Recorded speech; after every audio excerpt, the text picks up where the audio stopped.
अस्सलाम वालेकुम नाज़रीन, आप देख रहे हैं समाज टीवी। मैं हूं सोफिया सरदार। सबसे पहले शामिल करते हैं आज की अहम खबर। Toba Tek government girls high school number 1 में सालाना रिजल्ट तकरीब का इनाकाद किया गया, जिसकी सदारत प्रिंसिपल मुसर्रत फातिमा ने की, जिसमें खुसूसी शिरकत CEO एजुकेशन सुहेल अजहर ने की। तकरीब का आगाज़ तलावत कुरान मजीद और नात रसूल मकबूल सल्लल्लाहु अलैहि वसल्लम से किया गया।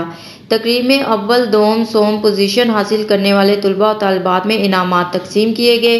इस मौका पर CEO एजुकेशन सुहेल अजहर ने पोजीशन हासिल करने वाले तुलबा को मुबारकबाद पेश की और स्कूल स्टाफ के बारे में तारीफ़ी कलमात अदा किए और मज़ीद कहा कि मैं बच्चों में आगे बढ़ने का शौक़ देखकर इनकी काबिलियत और मेहनत का कायल हो गया हूँ।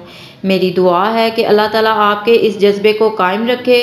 और मज़ीद कहा कि मैं इन वालिदैन का भी शुक्रिया अदा करता हूँ जिन्होंने भरपूर मेहनत करके अपने बच्चों को इस काबिल बनाया कि आज स्कूल में पोजीशन हासिल करके वालिदैन और असातिज़ा का नाम रोशन किया। खबरों का सिलसिला जारी रहेगा। मिलते हैं एक छोटी सी ब्रेक के बाद।